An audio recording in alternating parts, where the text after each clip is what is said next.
नमस्कार, एक बार फिर से मैं आप सभी के सामने उपस्थित हूँ बेहद महत्वपूर्ण टॉपिक के साथ। और आज हम बात करने वाले हैं वन नेशन वन आरआरबी के बारे में। और ये नियम पूरे भारत में लागू हो चुका है। तो इसके तहत आपकी जो आरआरबी हैं वो कैसे स्थापित की जाएंगी, कैसे उनकी संख्या घट रही है, क्या ये क्षेत्रीकरण किया जा रहा है बैंकों का, इसके बारे में आज हम बात करने वाले हैं। मेरा नाम है प्राची मिश्रा और संस्कृति आईएएस के इस प्लेटफॉर्म पर आप सभी का बहुत बहुत स्वागत है। और ये जो वन नेशन वन आरआरबी है, ये प्रोजेक्ट क्या हो जाता है इसको भी हम समझेंगे। सो गवर्नमेंट मर्ज 26 आरआरबी को मर्ज कर दिया गया है वन नेशन वन आरआरबी के तहत। हाल ही में वित्तीय सेवा विभाग ने एक राज्य एक आरआरबी के सिद्धांत में 26 क्षेत्रीय ग्रामीण बैंकों का क्या किया है, विलय किया है। ये आरआरबी के विलय का चौथा चरण है जो बताया जा रहा है। क्षेत्रीय ग्रामीण बैंकों के बारे में समझते हैं थोड़ा सा। तो देखिए, पृष्ठभूमि सिफारिश इसकी करी थी नरसिम्हा कार्य समूह के द्वारा। स्थापना की बात करूं तो यहां पर 26 सितंबर 1975 को आरआरबी अधिनियम 1976 के तहत ये आते हैं और इसके तहत इनकी स्थापना हुई थी। उद्देश्य क्या है, ग्रामीण क्षेत्रों में विशेषकर जो किसान होते हैं, जो मजदूर हैं, जिनके कुटीर उद्योग हैं, मत्स्य पालन करने वाले जो लोग हैं, छोटे जो व्यवसायी हैं, उनको सहायता करना था और उनके लिए सुविधाएं थी। इसीलिए रूरल बैंक्स लाए गए थे, ग्रामीण बैंकों की स्थापना की गई थी। राइट, समावेशी वित्तीय सेवाएं इनको मिलना और ग्रामीण अर्थव्यवस्था को मजबूत करना, और उनके लिए लोन की व्यवस्था भी की गई बाद में।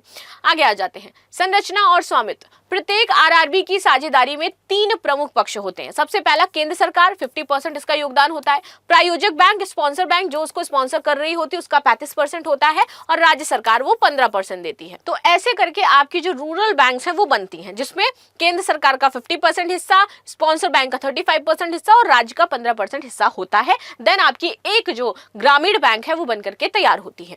प्रायोजक बैंक आरआरबी को तकनीक, प्रशासनिक और प्रशिक्षण संबंधी सहायता प्रदान करते हैं। आगे बात करते हैं, मुख्य कार्य क्या होता है स्पेशली इन बैंक्स का। अगर मैं बात करूं तो सबसे इंपॉर्टेंट क्या है, अगर छोटे वर्ग के लिए है, किसानों के लिए, तो किसानों को ऋण उपलब्ध कराना, उनके संसाधन जुटाने के लिए। लघु उद्योग, डेयरी, मछली पालन जैसे ग्रामीण कार्यों के लिए पैसा देना। ग्रामीण लोगों के लिए बचत खाता, ऋण, बीमा और डिजिटल बैंकिंग सेवाएं उन्हें प्रदान करना। जनधन योजना वेरी इंपॉर्टेंट, ठीक है। और डीबीटी, डायरेक्ट बेनिफिट ट्रांसफर, अगर कोई सरकारी योजना चल रही है और डीबीटी के तहत है तो उनके खाते में डायरेक्ट पैसा आएगा, ठीक है। जैसे हमने देखा कि प्रधानमंत्री जनधन योजना थी, प्रधानमंत्री आपकी किसान योजना जो चल रही, किसान सम्मान निधि योजना, तो उसके तहत डायरेक्ट बेनिफिट ट्रांसफर है, तो उनके अकाउंट में डायरेक्ट किस्तें आएंगी, तो वो उनको प्रोवाइड करवाना। और सरकारी योजनाओं को जमीनी स्तर पर लागू करना है, जैसे कि पीएम किसान मैंने आपको बताया। एक राज्य एक आरआरबी नीति अब क्या हो जाती है, देखिए, यह नीति मंत्रालय के वित्तीय सेवा विभाग, डिपार्टमेंट ऑफ फाइनेंशियल सर्विसेज द्वारा संचालित की जा रही है। मुख्य उद्देश्य इसका क्या है, तो क्षेत्रीय ग्रामीण बैंकों को आरआरबी का पुनर्गठन और समेकन करना इसका कार्य है। बैंकों की जो दक्षता है उसमें सुधार करना है सबसे पहले, और वित्तीय समावेशन को हमें मजबूत बनाना है। तो इन आरआरबीज को मिलाकर के प्रशासनिक सरलीकरण करना है और उसके लिए कमी लाना है। राजनीति का आधार, एक राज्य एक आरआरबी सिद्धांत के बारे में बात करेंगे। इसके तहत ये कार्य किया जा रहा है। प्रत्येक राज्य में सिर्फ एक आरआरबी का संचालन सुनिश्चित किया जाएगा, एक रूरल रीजनल बैंक होगा वहां पर। इससे बैंकिंग सेवाओं में एक रूपता आएगी और जवाबदेहिता भी बढ़ेगी। तो जो संसाधन 4 बैंकों में पहले लगे हुए थे, 4 बैंकों में यहाँ पर काम हो रहा था, अब वो सारे एक जगह मर्ज हो जाएंगे, तो उसकी एफिशिएंसी जो होगी आरआरबी की वो बढ़ जाएगी, ठीक है। क्षेत्रीय ग्रामीण बैंकों के एकीकरण के चरण 1 की बात करें तो 2006 से 2010 तक प्रत्येक जो प्रायोजक बैंक है इसके आधार पर इनका एकीकरण हुआ, तो प्रायोजक बैंक आधारित एकीकरण। फिर उसके बाद एक ही प्रायोजक बैंक के अंतर्गत आने वाले आरआरबीज का विलय कर दिया गया। उद्देश्य था संचालन को सरल करना, साथ ही साथ संसाधनों का एकीकरण करना।